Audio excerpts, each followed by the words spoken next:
You may be seated, everyone. Thank you. Good morning. Oh, I'm sorry. Thanks, man. May it please the court? Yes, sir.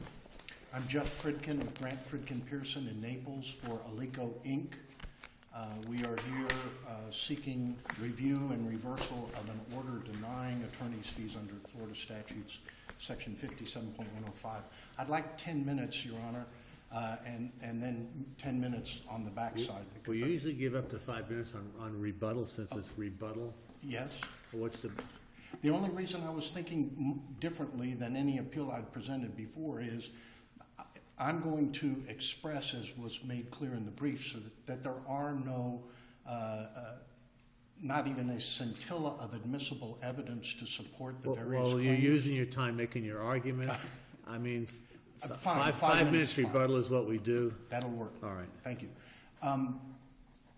In 1999, the Florida legislature significantly changed section 57.105, and as this court and others have recognized, lowered the bar. But they did more than that.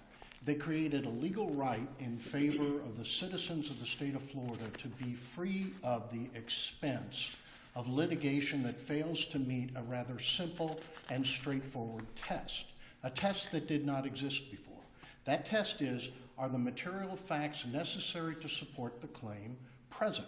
And as this court made clear in 2011 in the Siegel versus Roe case, the test of whether that very simple standard, whether the claim is supported by the material facts necessary to establish it, is whether there's admissible evidence. Not a question of whether it's believed or not believed, but is there admissible evidence to support the position? The change occurred because the prior law was too vague. Issues that, like frivolousness, issues like whether there was or was not a justiciable issue of law or fact, were very difficult to apply. And thus the legislature created a right and at the same time gave the manual, the instructions of how do we find out whether the citizens are being deprived of their right to be free of litigation that they should not have to bear the expense of. So we made the change. This is a poster child case for how the test should be applied and properly applied. Judge Fuller, who heard this below in the 20th Judicial Circuit, explained that this was a close case, but he found that the claims were not untenable. Well, untenable is the same type of vague language that was superseded by the change that the legislature made in 1999. And I think clearly you can see the line of cases go up to 2007 where the word untenable appears. But if you go to Black's Law Dictionary, you can't find it. If you go to Merriam's or Oxford Dictionary, you find it defined as not defensible. It's the same problem the legislature sought to fix. It's now, as this court recognized in Siegel versus Roe, a simple standard. Was there admissible evidence to support the claim? The claims here were that there was a partnership agreement, an oral one, that there was a usurpation of a partnership opportunity, that there was breach of fiduciary duty, that there was entitlement to rights under quantum merit, and that there was a fraud. As soon as the initial answer to interrogatories was served, it was clear of the record that none of that was true. We had to go through an entire process to establish that there was no quantum merit, no benefit bestowed upon Alico by anything WSDG or Mr. Sokol did. And nothing was established in the record on the hearing on the motion for attorney's fees under 57.105 to establish any quantum merit damages. Nothing was presented ever that could support a claim of fraud. Nothing was presented to show the necessary meeting of the minds or consideration or the sharing of profit and losses that would be necessary to the creation of an oral partnership.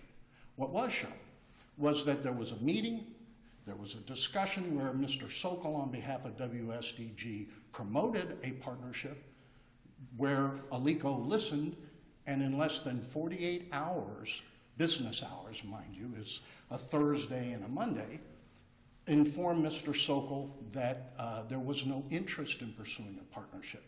And the record, the evidentiary record, established that there was no change in position during that brief period of time. There was no, again, benefit bestowed, and there were none of the essential elements in terms of the kind of specificity that the 4th District points out in the Bergman case cited in our briefs,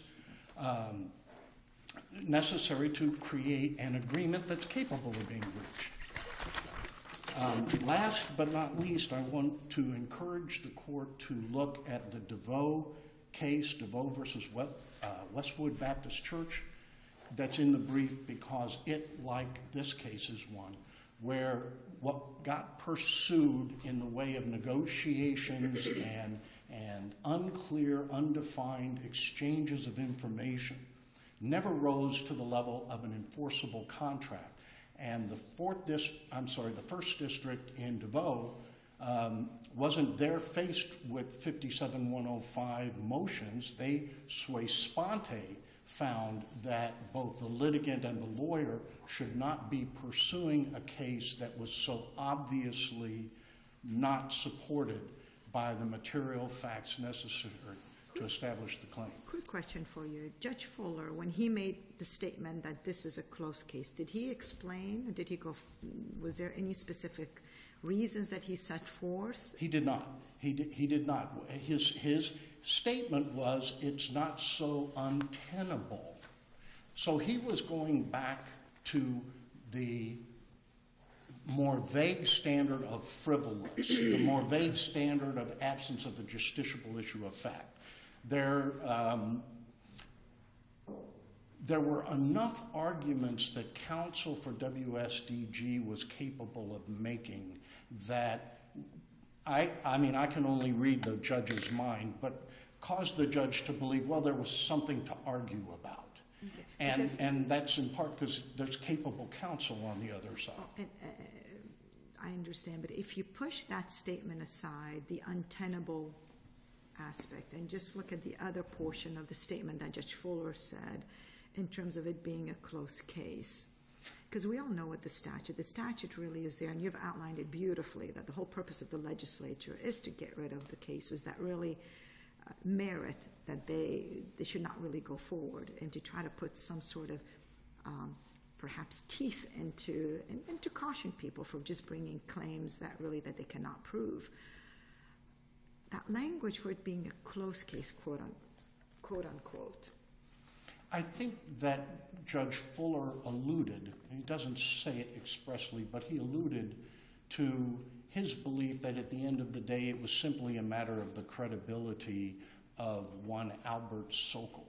But you propounded request for admissions in this case? Yes. Those were done? As a matter of fact, they were served with the initial response and answer by Alico. And attached to them were a myriad of emails. And you find in the brief that those emails all came from Alico because Mr. Sokol and WSDG had this terrible computer crash. And so their record of what happened became non-existent. And you may recall Judge Fuller entered an order mandating that the computer be made available for inspection because there was evidence that would support a finding of deliberate destruction of the record. So we had a process that we had to go through. And at the end of the day, the only admissible evidence that came out of that process was, for example, an email that we found with one of Mr. Sokol's business associates that went out the same day of the one meeting ever between Alico and WSDG where this partnership was discussed. And in that email to a Mr. Koch, or Koch, K-O-C-H, Mr. Sokol describes, he doesn't use the word Alico, but he describes a prospective tenant and possible equity owner. So, you know, in other words, he made the allegation, and he made the statements that we agreed to a partnership, but that isn't good enough. You have to have all of the details in the meetings of the minds, which were not present. But the fact is that once the statement was made, the underlying information showed that it was false. It was false. And the admissible evidence at the end of the day that was Mr. Sokol's sworn testimony would never support any finding that there was a partnership agreement because it was insufficient on its specific terms. And the Bergman case and the DeVoe case, both in your materials, support the proposition that I just stated. We saw no law below, none below and none in the brief here, that would support a finding that any of the admissible evidence available to WSDG would ever support a finding of the existence of a partnership agreement, would ever support a finding of quantum meruit, would ever support a finding of fraud. And the statute is clear. It applies to any and every claim, not just one. And it applies at any time in the proceedings. We had 3 of these motions. You're saying the trial judge applied the wrong standard? Yes, sir. I Did you file a motion for rehearing asking the trial judge to clarify that? I did not. Okay. Thank you, Your Honor. All right, you've got your 5 minutes left.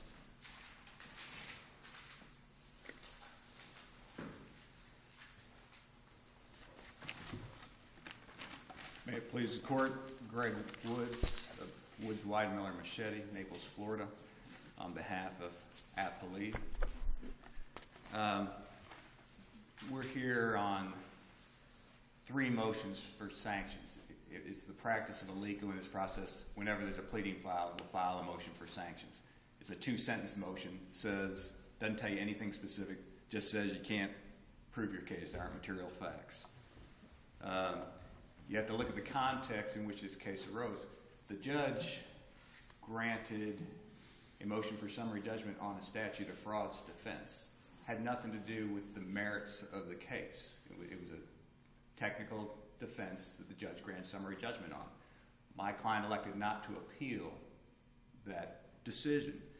But we're not here for a motion for sanctions, and we should have known that the statute of frauds was applicable throughout. Because they can't raise that, because they didn't raise the statute of frauds defense until over a year into the litigation, and just a couple months before the summary judgment was granted.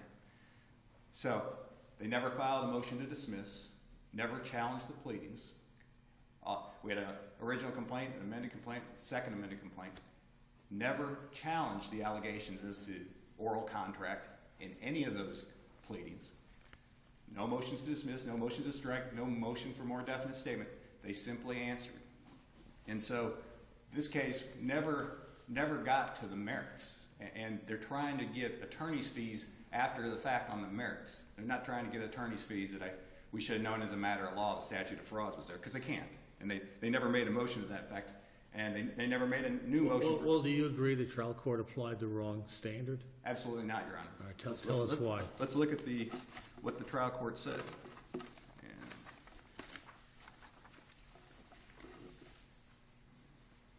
I don't think that the evidence that there was totally untenable.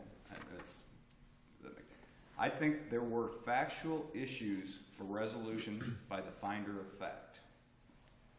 I think there were still questions of fact that had the court not ruled on the statute of frauds motion that ended the case, and had the matter gone on for trial, I think there were factual issues for determination by the finder of fact that would have precluded a 57-105. Does the judge identify what those factual disputes were? The judge did not set forth any type of specific findings of fact, one way or the other. What do you opine they were? In terms of... Well, in your brief, what are the actual facts you allege existed to support that trial court statement? All right. The testimony of Albert Sokol, the principal of WSDG. There was a meeting with Mr. Schotenberger, who was clearly the agent for Alico Inc. They discussed Alico being a partner to acquire. They initially discussed 50-50 partnership. The discussion then went on that Mr. Schrotenberger said that no, Alico needs to be 51%, we have to have control. So they changed the term from 51 to 49% with regard to ownership of the building. My client testified that he would not take a management fee, that he would do the leasing of the building. Otherwise, I mean, there are multiple points of dispute then. absolutely. And then Tim Keene's testimony differed. Was it Schrotenberger? Correct. And part of the thing, Your Honor, you have to remember, this is a trial. And at trial, if we'd had we're here on a 3-hour hearing. If we had a 4-day trial, it's our position, Mr. Schrotenberger would have been a great asset to our case. Mr. Schrotenberger, in my opinion, was an arrogant witness. He was not going to come across well. He said very definitively in his deposition that, no, at this meeting, we never discussed Alico financing Albert Sokol and WSDG's interests in the project. Mr. Keene, independent witness, comes in and says and he's sick and he's kind of sitting at the other end of the table half listening, but the one thing he distinctly remembers is that Schrotenberger offered to finance Albert Sokol's interest. So you've got all kinds of factual issues. Schrotenberger, we got emails from Mr. Schrotenberger after the fact where he's talking to the broker once Alico's acquired the building. I want to be nimblistic in opportunity. I want to flip this building. The facts go back further. In November, before my client got the contract on this building, Alico put a contract down with the FDIC trying to acquire this building. It's our position in our case theory that Alico at all times was trying to acquire this building, and basically they kind of backdoored my client out of it. When they realized they didn't get the contract, they waited a week or so, because my client's got 30 days of due diligence before he has to close. They waited a week or so, and then they had a broker approach my client and say, Mr. Sokol, Alico's interested in leasing the building. So they have a meeting. At that meeting, there's no real discussions of Alico just being a tenant. They immediately get into discussions of a partnership. A few days pass. Alico then, Schrotenberger sends an email saying, no, Alico's management team says we're not going to go forward with the partnership. So it was Schrotenberger, their words, we're not going forward with the partnership. So clearly a fact issue as to partnership. Well, the judge granted the summary judgment solely on the basis of statute of frauds. Correct. Which is in the nature of an affirmative defense. If it's not raised, it's waived. Could be waived. They could have waived that. And you have the bulk of the litigation occurs before the statute of frauds is raised. Is that correct? Correct. Okay. So are you agreeing with what I think the trial judge was saying under these facts in this case? As a matter of law, you can never have 57-105 fees on a statute of frauds. Correct. Is that correct? Yes. Is it generally correct on any case? Or do you have to have litigation before raising a statute of frauds in order to say you can't get 57-105 fees? Well, there may be a possible scenario. I guess what I'm thinking, if I know the statute of limitation has expired and I'm going to be blown out of court the day I file it, but they don't raise the motion for over a year, had they raised the motion instantaneously, would your position be different? Or would you still say as a matter of law you can't get 57-105 fees? I think it depends on the situation. I think we could have got around the statute of frauds. I argued. I thought a good argument around the statute of frauds. I lost. You're not cross appealing. We did not cross appeal. My client elected. He had enough. He was on to another project. Wasn't interested. Just let it go. We'll drop it. So we didn't cross appeal. But it was my position relative to the statute of frauds that. Well, did you argue that below? Yeah. And okay, you're not cross appealing, so we can't give you an advisory ruling. But I guess my point to the court is, I think we had very reasonable arguments to get around the statute of frauds. At the end of the day, the judge didn't go with it. But it was even that was a close call. So I mean, it wasn't a 57-105. Well, what did the judge mean when he said it's a closed case? I think the closed case was Mr. Counsel for Alico very capable counsel, did a nice job of cross-examining my client. And he's of South American descent, and he wanders all over the place. And you know, he got enough stuff for us to make a case, but Mr. Friedkin also did an excellent job of getting stuff from his side of the case. So, you know, when you have a 3-hour hearing and counsel puts up a videotape of 45 minutes of my client with little snippets, it gives you one. You know, it's if we'd gone to trial, it was one tenth of the case. I mean, what you're implying is it was a closed case on whether you could have gotten around the Yes, on whether the fact finder would have believed my client or found my client credible. In fact, the court says that at one point. I think there was an issue at the end of the hearing. The court says something to the effect of, I think there's a fact issue whether the fact finder would have found my client to be credible in his statements, and so that's the fact issue, and that's what the fact finder would determine. All right. Thank you. Thank you. Okay. Mr. Friedkin, you've got 5 minutes. Your Honor, this again should be a simple issue. The 57105 hearing should be an opportunity for the target. The party that it's being alleged did not have the admissible evidence sufficient to establish their claim. It's their opportunity to come in and say, look, I lost, but here's why I could have won. You didn't accept my argument, Judge, therefore I understand and I'm not re-arguing, but here's the admissible evidence that, if accepted by the fact finder, would have established the claim.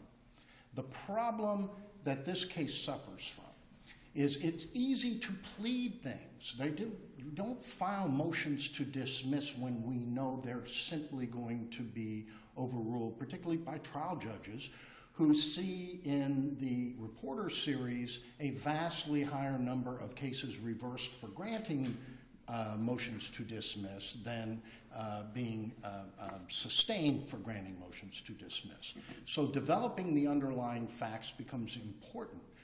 The statute of frauds defense got raised after sufficient discovery occurred in order to be certain that that one was going to carry the day, and it did, because it was clear one of the elements that was not alluded to in the sworn interrogatory answer, which I have to encourage you when you're back looking at this case and thinking about it, go back to interrogatory number 15, given an oath in June of 2011, and ask yourselves whether or not this recitation, which simply asked them to describe with particularity the exact terms of any and all agreements allegedly entered into by and between the parties. And after objecting that interrogatory 15 was vague and ambiguous, don't know why it could possibly be vague and ambiguous, but then they went ahead and answered. And they go for almost 3 pages describing, what this agreement allegedly was. And when you read it, go back to Bergman and go back to DeVoe and see whether or not, if that answer you find sufficiently would establish the existence of a partnership, then this motion should be denied. But I would suggest to you that when you read this, and then later Mr. Sokol would add layers, and in his deposition it would be another layer. When asked another question, he changed 2 or 3 different times how much a loan was going to be, and yet no clear and exact terms of a loan were ever agreed to nor testified to by him. And you can see it in his deposition. That's why it's the same as the Bergman case. Similarly, there's never an agreement, and you'll see nothing in number 16 that ever talks about profit and loss. The central, most important piece of a partnership agreement is an agreement to share not just in profits, but in losses. There's nothing about that in here. And partnership is only one of the claims. Quantum merit is another claim. Where's the evidence of quantum merit? Didn't come forward. Fraud was another claim. There was no evidence of fraud. It isn't argued in the brief. Mr. Woods didn't argue it here. And it was not presented at the 57105 motion before the trial court. The point is that 57105 provides a straightforward and simple formula that lawyers must now learn to overcome, and which the courts have an obligation to enforce because it's the law of the state and our citizens have the right to it. And that is there admissible evidence? Are there facts which, if true, would entitle you to relief? And if there's not, lawyers and litigants need to not bring the claims. They need to stop clogging up our courts, and they need to stop putting people to the expense of such litigation. Thank you. All right, thank you. Thank you, gentlemen. Interesting case. We're going to